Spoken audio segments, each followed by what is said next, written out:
Hello friends, ಇವತ್ತಿನ ಸಂಚಿಕೆಯಲ್ಲಿ ಏನಾಯಿತು ಅಂತ ನೋಡ್ಕೊಂಡು ಬರೋಣ ಬನ್ನಿ. ಅರ್ಜುನ್ ಮಾವನ ಕಂಪ್ನಿಗೆ ಸೇರ್ಕೋತಾರೆ ಅಂತಾಳೆ ಭಾರ್ಗವಿ. ಅಲ್ಲ, ಏನು ಹೇಳ್ತಿದ್ಯಾ ಭಾರ್ಗವಿ ಅಂತಾನೆ ಅರ್ಜುನ್. ಅವ್ರು ಹೇಳ್ತಿರೋದು ಸರಿಯಾಗೇ ಇದೆ ಅರ್ಜುನ್. ನೀವು ನನಗೋಸ್ಕರ ಇವರನ್ನೆಲ್ಲ ಬಿಟ್ಟು ನಮ್ಮ ಮನೆಗೆ ಬಂದ್ರಿ. ಆದರೆ ನಿಮಗೆ ಹೆಂಡತಿ ಹಿಂದೆ ಸೆರಗು ಹಿಡಿದು ಓಡಾಡೋ ಗಂಡ ಅಂತ ಬರೀ ಅವಮಾನವೇ ಸಿಕ್ಕಿದೆ. ಅದೆಲ್ಲ ಸರಿ ಹೋಗಬೇಕು ಅಂದರೆ ನೀವು ಮತ್ತೆ ಮಾವನ ಕಂಪ್ನಿಗೆ ಸೇರ್ಕೋಬೇಕು. ನಾನು ಹೇಗೋ ಇವಾಗ ಲಾಯರ್ ಕೆಲಸನ ಬಿಟ್ಟಿದ್ದೀನಿ. ಅಟ್ಲೀಸ್ಟ್ ನಿಮಗಾದರೂ ಒಂದು ಒಳ್ಳೆ ಭವಿಷ್ಯ ಸಿಗಲಿ. ನೀವು ಕಪ್ಪು ಕೋಟ್ ಹಾಕ್ಕೊಂಡು ಕೋರ್ಟಿಗೆ ಹೋಗೋದನ್ನು ನೋಡಿ ನಾನು ಖುಷಿ ಪಡ್ತೀನಿ, ಅಷ್ಟೇ ಸಾಕು ನನಗೆ ಅಂತಾಳೆ ಭಾರ್ಗವಿ. ಒಪ್ಪದೆ ಜಗಳ ಆಡಿ ವಾಪಸ್ ಹೋಗ್ತಾಳೆ ಅಂದ್ಕೊಂಡ್ರೆ ಉಲ್ಟಾ ಹೊಡಿತಿದ್ದಾಳಲ್ಲ, ಏನಪ್ಪ ಮಾಡೋದೀಗ ಅಂತ ಬೃಂದ ಯೋಚನೆ ಮಾಡ್ತಾಳೆ. ಅರ್ಜುನ್, ನನಗೆ ಯಾಕೋ ಇವಳ ಬಗ್ಗೆ, ಇವಳ ಮಾತಿನ ಬಗ್ಗೆ ಒಂದು ಸ್ವಲ್ಪ ನಂಬಿಕೆ ಇಲ್ಲ. ನೀನು ಒಳಗೆ ಬಾ, ಆದರೆ ಇವಳು ಅವಳ ತವ್ರ ಮನೆಗೆ ಹೋಗಲಿ. ನಿನ್ನ ಕೈ ಮುಗಿದು ಕೇಳ್ಕೊತೀನಿ, ನೀನು ಒಬ್ಬ ಬಾ ಅಂತಾರೆ ನಿರ್ಮಲಾ. ಇವಳು ಈ ಮನೆಗೆ ಕಾಲಿಟ್ರೆ ಇನ್ನೇನು ಅನಾಹುತ ಆಗುತ್ತೋ ಅಂತ ಭಯ ಆಗ್ತಿದೆ ಅಂತಾಳೆ ಸಾಕ್ಷಿ. ಸಾಕು, ಇನ್ಯಾರೂ ಮಾತಾಡೋ ಅಗತ್ಯ ಇಲ್ಲ. ಇವರಿಬ್ಬರು ಮನೆ ಬಿಟ್ಟು ಹೋದಾಗ ನಾನು ತಡಿಲಿಲ್ಲ, ಈಗ ವಾಪಸ್ ಬರೋದನ್ನು ತಡೆಯಲ್ಲ. ಹೇಗೂ ಲಾಯರ್ ಕೆಲಸ ಬಿಟ್ಟಿದ್ದಾಳಲ್ಲ, ಇನ್ಮೇಲೆ ಪ್ರತಿದಿನ ನನ್ನನ್ನು ನೋಡಿ ಯಾರು ಹೆಚ್ಚು ಫೇಮಸ್ ಅಂತ ಅರ್ಥ ಮಾಡ್ಕೊಳ್ಳಿ. ನೀವಿಬ್ಬರು ಒಳಗಡೆ ಬರ್ಬೋದು ಅಂತ ಜೆ.ಪಿ ಹೋಗ್ತಾರೆ. ನಿರ್ಮಲಾ ಬೃಂದ ಶಾಕ್ನಿಂದ ನೋಡ್ತಾರೆ. ಅರ್ಜುನ್ ಭಾರ್ಗವಿ ಕೈ ಹಿಡ್ಕೊಂಡು ಕರ್ಕೊಂಡು ಹೋಗ್ತಾನೆ. ಈಚೆ ಪೂರ್ಣಿಮಾ, ಅವರಂಥ ಮೇಧಾವಿನ ನಾನು ನೋಡೇ ಇಲ್ಲ. ನನ್ನ ಪ್ರಪಂಚ ಹಾಗೆ ಇದ್ದಿದ್ರೆ ಎಷ್ಟು ಚೆನ್ನಾಗಿರ್ತಿತ್ತು. ಈಗ ನೋಡು, ಅವ್ರು ನಮ್ಮಿಂದ ದೂರ ಆದಮೇಲೆ ನಮ್ಮ ಕಣ್ಣು ಮುಂದೆ ಬರೋ ವಿಷಯಗಳು ಯಾವ್ದು ಹೇಳು? ಅವರು ಎಷ್ಟು ಕೇಸ್ ಗೆದ್ದಿದ್ರು, ಎಷ್ಟು ದುಡ್ಡು ಮಾಡಿದ್ರು ಅನ್ನೋದಲ್ಲ, ಅವ್ರ ಜೊತೆ ನಾವು ಹೇಗಿದ್ವಿ, ಎಷ್ಟು ಖುಷಿಯಾಗಿದ್ದಿದ್ವಿ, ಈಗ ಅವರಿಲ್ಲದೆ ಎಷ್ಟು ಕಷ್ಟಪಡ್ತಿದ್ದೀವಿ ಅನ್ನೋದು ಅಂತಾರೆ. ನೀನು ಹೇಳೋದೇನೋ ನಿಜ ಅತ್ತಿಗೆ, ಆದರೆ ಅಣ್ಣನ ಹೆಸರಿಗೆ ಅಂಟಿರೋ ಕಳಂಕ ಹೋಗೋದು ಬೇಡವಾ? ಭಾರ್ಗವಿ ಹೋರಾಡ್ತೀನಿ ಅಂತ ಹೇಳಿದ್ರು ನಾವೇ ಅವಳ ಕೈ ಕಟ್ಟಾಕಿದ್ದೀವಿ ಅನ್ನಿಸ್ತಿದೆ ನಿನಗೆ ಅಂತಾರೆ ಕಲ್ಪನಾ. ನನ್ನ ಗಂಡ ಹೇಗೆ, ನಿಮ್ಮ ಅಣ್ಣ ಹೇಗೆ, ಅವಳಪ್ಪ ಹೇಗೆ ಅಂತ ಅವಳಿಗೆ ಗೊತ್ತು ಕಲ್ಪನಾ. ಊರವರೆಲ್ಲ ಹೇಳಿ ಸಾಬೀತು ಮಾಡೋದೇನು ಬೇಕಾಗಿಲ್ಲ. ಈಗಾಗಲೇ ನಾವು ಕಳ್ಕೊಂಡಿರೋದು ಸಾಕು. ಮತ್ತೆ ಅದೇ ಹಾದಿಲಿ ಹೋಗಿ ಮುಂದುವರೆದು ಏನಾದರೂ ಹೆಚ್ಚು ಕಮ್ಮಿ ಆಗೋದು ಬೇಡ. ನಾನು ಕೂಗಾಡದೆ ಸುಮ್ಮನೆ ಇದ್ದಿದ್ರೆ ನಮ್ಮ ಭಾರ್ಗವಿ ಸುಮ್ಮನೆ ಇರ್ತಿದ್ಲು ಅಂದ್ಕೊಂಡ್ಯಾ? ಅಪ್ಪಂಗೆ ಯಾರು ಆ ಸ್ಥಿತಿ ತಂದಿದ್ದು ಅಂತ ಹುಡುಕಿ ಹೋರಾಡ್ತೀನಿ ಅಂತ ಹೊರಟ್ಬಿಡ್ತಿದ್ಲು. ಹಾಗಾಗೋದು ಬೇಡ ಕಲ್ಪನಾ. ಇಷ್ಟು ವರ್ಷ ಅವಳು ನಮ್ಮ ಬಗ್ಗೆನೇ ತಲೆ ಕೆಡಿಸ್ಕೊಂಡಿದ್ದಾಳೆ, ಅಷ್ಟು ಸಾಕು. ಇನ್ನು ಮುಂದಾದರೂ ತಾನು ತನ್ನ ಜೀವನ ಅಂತ ಸರಿ ಮಾಡ್ಕೊಂಡು ಚೆನ್ನಾಗಿರಲಿ. ಜನರ ಆಡೋ ಮಾತಿಗಿಂತ ನನಗೆ ನನ್ನ ಮಗಳ ಜೀವನ ಮುಖ್ಯ, ಅದಕ್ಕೆ ವಾಪಸ್ ಹೋಗು ಅಂದ್ಬಿಟ್ಟೆ ಅಂತಾರೆ ಪೂರ್ಣಿಮಾ. ನಾನೊಬ್ಬ ಅತ್ತೆಯಾಗಿ ಅಷ್ಟೇ ಯೋಚನೆ ಮಾಡಿದೆ ಅತ್ತಿಗೆ, ಆದರೆ ಒಬ್ಬಳು ತಾಯಿಯಾಗಿ ನಿನ್ನ ಸ್ಥಾನದಲ್ಲಿ ನಿಂತು ಯೋಚನೆ ಮಾಡಿದಾಗ ನೀವು ಹೇಳೋದು ಸರಿಯಾಗಿದೆ ಅಂತಾರೆ ಕಲ್ಪನಾ. ಈಚೆ ಭಾರ್ಗವಿ ರೂಮಲ್ಲಿ ಕೂತ್ಕೊಂಡು ಆ ಚೀಟಿ ಬಗ್ಗೆನೇ ಯೋಚನೆ ಮಾಡ್ತಿರ್ತಾಳೆ. ಆಗ ನಿರ್ಮಲಾ ಸಾಕ್ಷಿ ಬರ್ತಾರೆ. ನೋಡಿ ಅಕ್ಕ, ಮನೆಗೆ ಬಂದಿದ್ದು ಬಿಲ ಸೇರಿಕೊಂಡು ಇಲಿ ತರಹ ಎಷ್ಟು ಆರಾಮಾಗಿ ಕೂತಿದ್ದಾಳೆ ಅಂತಾಳೆ ಸಾಕ್ಷಿ. ಸ್ವಲ್ಪನಾದರೂ ನಾಚಿಕೆ ಮಾನ ಮರ್ಯಾದೆ ಇರೋದು ಬೇಡವಾ? ಏನೂ ಇಲ್ಲ ಸಾಕ್ಷಿ, ಪಾಪ ನನ್ನ ಮಗ ಮಾಮ್ ಡ್ಯಾಡ್ನ ನೋಡೋಕೆ ಅಂತ ಬಂದು, ಇದು ಅವನ ಮನೆ, ಅವನು ಬರೋದ್ರಲ್ಲಿ ಒಂದು ಅರ್ಥ ಇದೆ. ಅವನ ಹಿಂದೆ ಇವಳು ಒಳ್ಳೆ ಬಾಲ ಥರ ಬಂದಿದ್ದಾಳೆ. ಛೀ, ನಿಮ್ಮ ಅಪ್ಪನಂತೂ ಸಾಯಿಸಿದ್ದಾಯ್ತು, ಇಲ್ಲಿ ಯಾರನ್ನು ಕೊಲೆ ಮಾಡೋಕ್ಕಂತ ಬಂದಿದ್ಯಾ ಅಂತಾರೆ ನಿರ್ಮಲಾ. ಸಾಕು ಅತ್ತೆ, ನಮ್ಮ ಅಪ್ಪ ಸತ್ತಿಲ್ಲ, ಅವರು ನನ್ನ ನೆನಪಲ್ಲಿ ಜೀವಂತವಾಗಿದ್ದಾರೆ. ಯಾರನ್ನು ಕೊಲ್ಲೋ ಉದ್ದೇಶನೂ ನನಗಿಲ್ಲ ಅಂತಾಳೆ ಭಾರ್ಗವಿ. ನೆನಪಲ್ಲಿ ಜೀವಂತ? ವಾಹ್, ನೀನು ಲಾಯರ್ ಅಲ್ಲ, ಕವಿಯತ್ರಿ ಆಗಬೇಕಾಗಿತ್ತು ಕಣೆ ಅಂತಾಳೆ ಸಾಕ್ಷಿ. ನೋಡು, ನೀನು ಇಲ್ಲಿರೋದು ನಮಗೆ ಇಷ್ಟ ಇಲ್ಲ, ನಿನ್ನನ್ನು ಸೊಸೆ ಅಂತಲೂ ನಾವು ಒಪ್ಕೊಂಡಿಲ್ಲ. ಮರ್ಯಾದೆಯಿಂದ ಇಲ್ಲಿಂದ ಹೊರಟೋಗು ಅಂತಾರೆ ನಿರ್ಮಲಾ. ನೋಡಿ, ನೀವು ಒಪ್ಕೊಂಡ್ರು ಒಪ್ಕೊಳ್ದೇ ಇದ್ರು ನಾನು ಈ ಮನೆ ಸೊಸೆನೇ ಅಂತಾಳೆ ಭಾರ್ಗವಿ. ಸೊಸೆ ಅಂತೆ ಸೊಸೆ, ಕೊಬ್ಬು ನೋಡಿ ಅಕ್ಕ. ಅಷ್ಟು ಅಪ್ಪ ಸತ್ತಿದ್ರು ಅತ್ತೆ ಇಲ್ವಂತೆ. ತಂದೆ ಸಾವಿಗೆ ಕಣ್ಣೀರು ಹಾಕದೇ ಇರೋದು ನೀನೆಂಥ ಮಗಳೇ? ಮಾತಿಗೆ ಮುಂಚೆ ಅಪ್ಪ ಅಪ್ಪ ಅಂತೀಯ, ಆದರೂ ನಿನ್ನ ಜಿದ್ದಿಗೆ ಕೊನೆಗೆ ಅವರನ್ನೇ ಬಲಿ ಕೊಟ್ಟಿಯಲ್ಲ. ಇಷ್ಟೆಲ್ಲ ಆದರೂ ಯಾವುದೇ ಪಶ್ಚಾತ್ತಾಪ ಇಲ್ಲೇ ಗುಂಡ್ಕಲ್ಲಾಗಿ ನಿಂತಿದೆಯಲ್ಲ ಅಂತಾಳೆ ಸಾಕ್ಷಿ. ಹೆತ್ತ ಅಪ್ಪಂಗೆ ಈ ಗತಿ ತಂದವಳು ನೀನು, ಇನ್ನು ನನ್ನ ಮಗನಿಗೆ ನಿನ್ನಿಂದ ತೊಂದರೆ ಆಗಲ್ಲ ಅಂತ ಏನು ಗ್ಯಾರಂಟಿ ಅಂತಾರೆ ನಿರ್ಮಲಾ. ಈಗ ನಿನ್ನಿಂದ ನಮ್ಮ ಜೀವ ಹೋಗಲ್ಲ ಅಂತ ಏನು ಗ್ಯಾರಂಟಿ? ಅಕ್ಕ, ಇವಳಿಗೆ ಅವಳ ಅಪ್ಪನ ಮೇಲೆ ಯಾವುದೇ ರೀತಿ ಪ್ರೀತಿ ಇಲ್ಲ. ಸಿಂಪತಿಗೆ ಇಟ್ಕೊಳ್ಸ್ಕೊಳ್ಳೋಕ್ಕೆ ಅಪ್ಪ ಅಪ್ಪ ಅಂತ ಕೇಳಿದರೆ ಅದು ಅಪ್ಪನ ಕೊನೆ ಆಸೆ ಅಂತ ಡೋವ್ ಮಾಡ್ತಾಳೆ ಅಂತಾಳೆ ಸಾಕ್ಷಿ. ನನಗೆ ನಿಮ್ಮಿಂದ ಪ್ರೀತಿ ಬೆಲೆ ಏನು ಅಂತ ತಿಳ್ಕೊಳ್ಳೋ ಅವಶ್ಯಕತೆ ಇಲ್ಲ. ಸ್ವಲ್ಪ ಹೊತ್ತು ನನ್ನ ಪಾಡಿಗೆ ನನ್ನ ಬಿಟ್ಬಿಡಿ.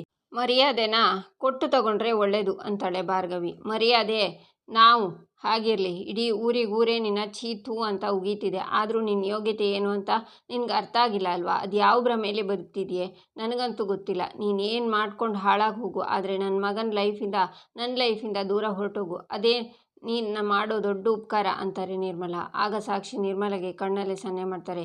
ಇಷ್ಟು ಬೇಡ್ಕೊಂಡ್ರು ನನ್ನ ಮಾತು ಕೇಳ್ತಿಲ್ಲ ಅಲ್ವಾ? ನೋಡ್ತಾ ಇರೋ, ಆದಷ್ಟು ಬೇಗ ನನ್ನ ಮಗನೇ ನಿನ್ನ ಕುತ್ತಿಗೆ ಹಿಡಿದು ಆಚೆಗೆ ಹಾಕ್ತಾನೆ. ಹಾಗೆ ಮಾಡ್ತೀನಿ, ನಡಿ ಸಾಕ್ಷಿ ಅಂತ ನಿರ್ಮಲ ಹೋಗ್ತಾರೆ. ಈಚೆ ಜೆಪಿ ಆಫೀಸ್ ರೂಮಲ್ಲಿ ಕೂತಿರ್ತಾರೆ. ಅರ್ಜುನ್ ಬರ್ತಾನೆ. ವೆಲ್ಕಮ್ ಮೈ ಸನ್. ಯಾಕೋ ನಗೋಕ್ಕೂ ನಿನ್ನ ಹೆಂಡತಿ ಪರ್ಮಿಷನ್ ಬೇಕಾ ಅಂತಾರೆ ಜೆಪಿ. ಹಾಗೇನೂ ಇಲ್ಲ ಡ್ಯಾಡ್, ಒಂದಿಷ್ಟು ಯೋಚನೆಯಲ್ಲಿ ಮುಳುಗೋಗಿದ್ದೆ ಅಷ್ಟೇ ಅಂತಾನೆ ಅರ್ಜುನ್. ಇನ್ಮೇಲೆ ಯಾವ ಟೆನ್ಷನ್ ಬೇಡ. ನೀನು ನಿನ್ನ ಡ್ಯಾಡ್ ಹತ್ರ ಬಂದಿದ್ದೀಯಾ, ಎಲ್ಲ ಸಮಸ್ಯೆಗಳು ತನ್ನಂಗೆ ತಾನೇ ಸರಿ ಹೋಗುತ್ತೆ. ನಿಜ ಹೇಳು ಅರ್ಜುನ್, ನನ್ನ ಜೊತೆ ನೀನು ಕೆಲಸ ಮಾಡೋಕ್ಕೆ ಇಷ್ಟಪಟ್ಟು ಬಂದಿದ್ಯಾ ಅಥವಾ ನಿನ್ನ ಹೆಂಡತಿ ಒತ್ತಾಯಕ್ಕೆ ಬಂದಿದ್ಯೋ ಅಂತಾರೆ ಜೆಪಿ. ಇದೇನು ಹೀಗೆ ಕೇಳ್ತಿದ್ದೀರಾ ಡ್ಯಾಡ್? ಬಲವಂತ ಏನಿಲ್ಲ, but I am just confused ಅಂತಾನೆ ಅರ್ಜುನ್. ನನಗೆ ಗೊತ್ತು ಅರ್ಜುನ್, ಇಷ್ಟು ದೊಡ್ಡ ಸಾಮ್ರಾಜ್ಯ ಹೇಗೆ ನಿಭಾಯಿಸಬೇಕು ಅನ್ನೋ ಗೊಂದಲ ಇರೋದು ಸಹಜ. ಆದರೂ ಡೋಂಟ್ ವರಿ, ನಾನು ನಿನ್ನ ಜೊತೆ ಇದ್ದೀನಿ. ನಿನ್ನಲ್ಲಿ ಒಳ್ಳೆ ಲಾಯರ್ ಆಗೋ ಕೆಪಾಸಿಟಿ, ಸ್ಮಾರ್ಟ್ನೆಸ್ ಇದೆ ಅಂತ ನನಗೆ ಮುಂಚಿನಿಂದನೂ ಗೊತ್ತಿತ್ತು ಅರ್ಜುನ್. ಅದಕ್ಕೆ ನಾನು ನಿನ್ನ ಲಾ ಓದು ಅಂತ ಒತ್ತಾಯ ಮಾಡಿದ್ದು, ಲಾ ಪ್ರಾಕ್ಟೀಸ್ ಮಾಡು ಅಂತ ಹೇಳಿದ್ದು. ಆದರೆ ನಿನ್ನ ಡ್ಯಾಡ್ ಮಾತನ್ನು ಕೇಳದೆ ನೀನು ಲಾ ಪ್ರಾಕ್ಟೀಸ್ ಮಾಡಲಿಲ್ಲ.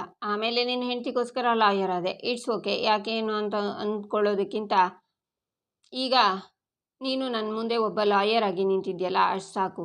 ಈಗ ನೀನು ಅರ್ಜುನ್ ಪಾಟೀಲ್ ಆಗಿ ನಿನ್ನದೇ ಐಡೆಂಟಿಟಿನ ಕ್ರಿಯೇಟ್ ಮಾಡ್ಕೊಳ್ಳೋ ಸಮಯ. ಕಮ್ ಅಂತ ತಮ್ಮ ಸೀಟಲ್ಲಿ ಅರ್ಜುನ್ನ ಕೂರಿಸಿ, ನನ್ನ ನಂತರ ಈ ಕುರ್ಚಿಲಿ ಕೂತ್ಕೊಳ್ಳೋ ಅರ್ಹತೆ ನಿನ್ನಗೊಬ್ಬನಿಗೆ ಇರೋದು.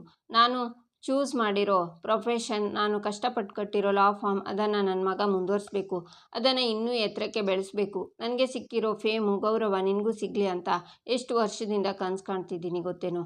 ಈ ಡ್ಯಾಡ್ ನನ್ನ ಮೀರಿಸುವಂಥ ಬುದ್ಧಿವಂತಿಕೆ, ಒಳ್ಳೆತನ ನಿನ್ನಲ್ಲಿದೆ. ಅದು ಯಾವ ಕೇಸ್ ತಗೋತೀಯೋ ತಗೋ, ಒಟ್ಟಿನಲ್ಲಿ ಚೆನ್ನಾಗಿ ನಡೆಸು. ನಾನು ಕಟ್ಟಿರೋ ಲಾ ಫಾರ್ಮನ್ನ, ನನ್ನ ಹೆಸರನ್ನು ಉಳಿಸ್ಬೇಕು ಅಷ್ಟೇ ಅಂತಾರೆ ಜೆಪಿ. ಹಾಗಿದ್ರೆ ಮಾವನ ಕೇಸ್ ತಗೋಬೋದಾ ಡ್ಯಾಡ್ ಅಂತಾನೆ ಅರ್ಜುನ್. ಈಚೆ ಭಾರ್ಗವಿ ಕಸ ಗುಡಿಸ್ತಾ ಇರ್ತಾಳೆ. ಆಗ ಶಕುಂತಲ ಬಂದು ನೀನು ಮಾಡಬೇಕಾಗಿರೋ ಕೆಲಸ ಇದಲ್ಲ ಭಾರ್ಗವಿ ಅಂತಾರೆ. ಇದರಿಂದ ಯಾರಿಗೇನು ತೊಂದರೆ ಆಗಲ್ವಲ್ಲ ಅಜ್ಜಿ? ಚಿಂತೆ ಇಲ್ಲದೆ ಮಾಡ್ತೀನಿ ಅಂತಾಳೆ ಭಾರ್ಗವಿ. ನಿನ್ನೊಳಗೆ ಅಷ್ಟೊಂದು ದುಃಖ ಇದ್ರೂ ಆಚೆ ನೋಡೋದಕ್ಕೆ ಎಷ್ಟು ಶಾಂತವಾಗಿದೆಯಾ? ನೋವನ್ನು ಯಾಕೆ ಮನಸ್ಸಲ್ಲಿ ನುಂಗ್ಕೋತಿದ್ಯಾ ಭಾರ್ಗವಿ? ದುಃಖ ತಡ್ಕೊಂಡಷ್ಟು ನೋವು ಜಾಸ್ತಿ ಆಗುತ್ತೆ. ರವೀಂದ್ರ ಇಲ್ಲ ಅನ್ನೋ ಸತ್ಯನ ನೀನು ಒಪ್ಕೋಬೇಕು. ಅಳಬೇಕು ಅನಿಸಿದರೆ ಜೋರಾಗಿ ಹತ್ಬಿಡು ಕಂದ ಅಂತಾರೆ ಶಕುಂತಲ. ಇದು ಹತ್ರೆ ಕರಗಿ ಖಾಲಿಯಾಗುವಂಥ ನೋವಲ್ಲ ಅಜ್ಜಿ, ಜ್ವಾಲಾಮುಖಿ ಥರ ನನ್ನ ಒಳಗೆ ಉರಿತಾ ಇರುವಂಥ ದುಃಖ. ಪ್ರತಿ ಹುಡುಗಿಗೂ ತಮ್ಮ ತಂದೆ ಒಬ್ಬ ಹೀರೋ ಥರ, ತನ್ನನ್ನು ಕಾಪಾಡೋಕೆ ಅಂತ ನಿಂತಿರೋ ಸೂಪರ್ ಸ್ಟಾರ್ ಥರ ಕಾಣ್ತಾರೆ.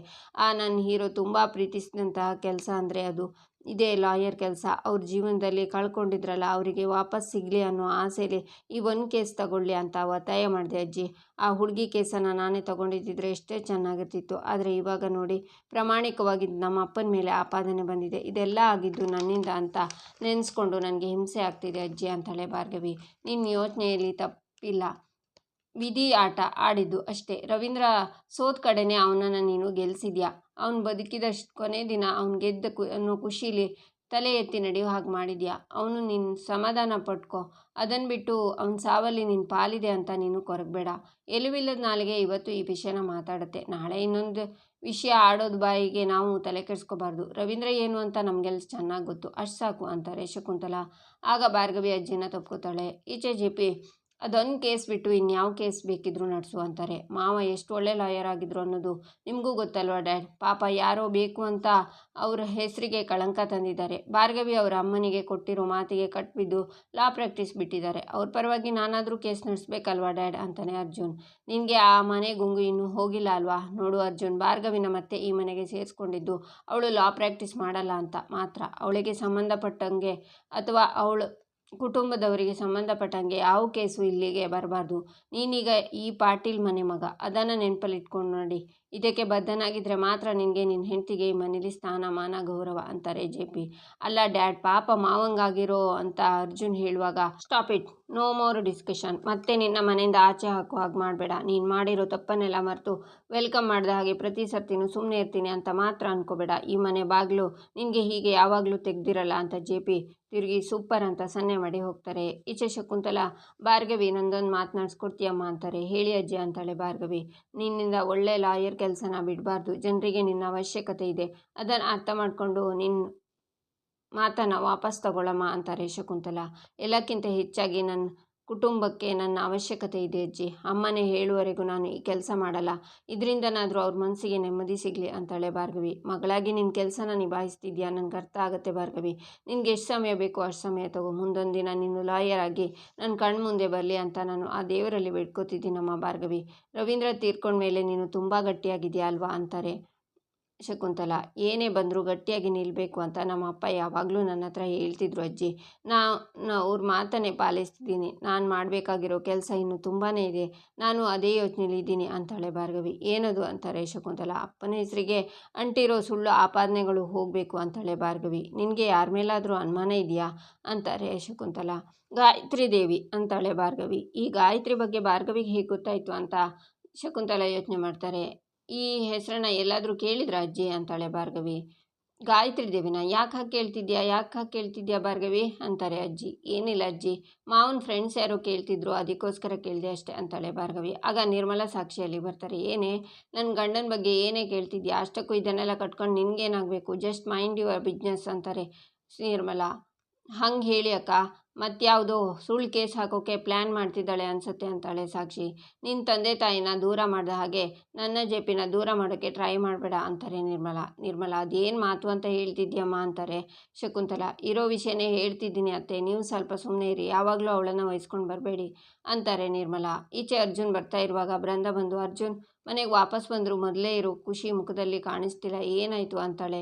ಏನಿಲ್ಲ, ಸ್ವಲ್ಪ ಕೆಲಸ ಇದೆ, ಆಮೇಲೆ ಮಾತಾಡ್ತೀನಿ ಅಂತ ಅರ್ಜುನ್ ಹೋಗುವಾಗ, ಯಾಕೋ ಅತ್ತಿಗೆ ಮೇಲೆ ಕೋಪನ? ಅಪ್ಪನ ಜೊತೆ ಅವ್ರ ಕಂಪ್ನೀಲಿ ವರ್ಕ್ ಮಾಡು ಅಂದಿದ್ದಕ್ಕೆ ಬೇಜಾರಾಯ್ತಾ ನಿನಗೆ? ನೋಡು ಅರ್ಜುನ್, ನಿನ್ನೆ ನಾನು ಆಡಿದ ಮಾತಿಗೆ ನಾನು ಕೆಟ್ಟವಳ ಥರ ನಿನಗೆ ಅನಿಸಿರ್ಬೋದು, ಆದರೆ ಅದ್ರ ಹಿಂದೆ ನನ್ನದೇ ಆದಂಥ ನೋವು ಇದೆ ಕಣೋ. ಅಪ್ಪ ಯಾಕೆ ಭಾರ್ಗವಿ ಮೇಲೆ, ಮನೆಯವ್ರ ಮೇಲೆ, ಎಲ್ಲರ ಮೇಲೂ ನನಗೆ ಕಾಳಜಿ ಇದೆ. ಯಾವುದೇ ಕೇಸ್ ಇಲ್ಲೇ ಇದ್ದಾಗ ಅಟ್ಲೀಸ್ಟ್ ಅಪ್ಪ ನನ್ನ ಕಣ್ಮುಂದೆ ಇದ್ದರು. ಆದರೆ ಈಗ ಭಾರ್ಗವಿ ಕೆಲಸ ಮಾಡೋದು, ಅವಳ ಕೆಲಸದ ಬಗ್ಗೆ ಖುಷಿ ಪಡೋದು ತಪ್ಪಲ್ಲ, ಆದರೆ ಎಲ್ಲದಕ್ಕೂ ಒಂದು ಇತಿಮಿತಿ ಅಂತ ಇರುತ್ತೆ ಅಲ್ವಾ. ಅವಳು ಅಪ್ಪನ ಕೋರ್ಟಿಗೆ ಕರ್ಕೊಂಡು ಹೋದ್ಲು. ಈಗ ಅಪ್ಪ ಕೇಸ್ ಗೆದ್ದು ಅಂತ ಖುಷಿ ಪಡ್ಲಾ ಅಥವಾ ಅಪ್ಪ ಇಲ್ಲ ಅಂತ ದುಃಖ ಪಡ್ಲಾ ಹೇಳು ಅಂತಾಳೆ ಬೃಂದ. ಈಚೆ ಭಾರ್ಗವಿ, ಗಾಯತ್ರಿ ದೇವಿ ಅನ್ನೋರು ಹಿಂದೆ ಮಾವನ ಜೀವನದಲ್ಲಿ ಇದ್ರು ಅನ್ನೋದು ಮಾತ್ರ ಗೊತ್ತಾಗಿದೆ. ಮಾವ ಯಾರಿಗೂ ಹೇಳಿಲ್ಲ ಅಂದರೆ ಅದರಲ್ಲೇನೋ ಗುಟ್ಟಿದೆ ಅಂತಲೇ ಅರ್ಥ ಅಂತ ಜೆ.ಪಿ ಆಫೀಸಲ್ಲಿರೋ ಒಂದು ಪರ್ಸಿಂದ ಏನೋ ತೆಗೆಯುವಾಗ ನಿರ್ಮಲಾ ಅಂತ ಜೆ.ಪಿ ಕೂಗ್ತಾರೆ. ಆಗ ಭಾರ್ಗವಿ ಕೈಯಿಂದ ಅದು ಕೆಳಗೆ ಬೀಳುತ್ತೆ. ಅದನ್ನು ಜೆ.ಪಿ ನೋಡಿ ಶಾಕ್ನಿಂದ ತಗೋತಾರೆ. ನಮ್ಮ ಅಪ್ಪನ ಕೇಸನ್ನು ನೀವಾಗಲಿ ಅರ್ಜುನ್ ಆಗಲಿ ತಗೊಳ್ಳೋ ಅವಶ್ಯಕತೆ ಇಲ್ಲ. ನಮ್ಮ ಕಾಲೇಜಲ್ಲಿ ಒಬ್ಬರು ಪ್ರೊಫೆಸರ್ ಇದ್ದಾರೆ, ಅವ್ರ ಹೆಸರು ಗಾಯತ್ರಿ ದೇವಿ ಅಂತಾಳೆ ಭಾರ್ಗವಿ. ಆಗ ಶಾಕ್ನಿಂದ ಜೆ.ಪಿ ನಿಂತ್ಕೋತಾರೆ. ಇಲ್ಲಿಗೆ ಈ ಸಂಚಿಕೆ ಮುಕ್ತಾಯವಾಗುತ್ತೆ. ಮುಂದಿನ ಸಂಚಿಕೆಗಾಗಿ ನಮ್ಮ ಚಾನಲನ್ನು ನೋಡಿ, ಸಬ್ಸ್ಕ್ರೈಬ್ ಮಾಡಿ, ಲೈಕ್ ಮಾಡಿ, ಸಪೋರ್ಟ್ ಮಾಡೋದನ್ನು ಮರಿಬೇಡಿ.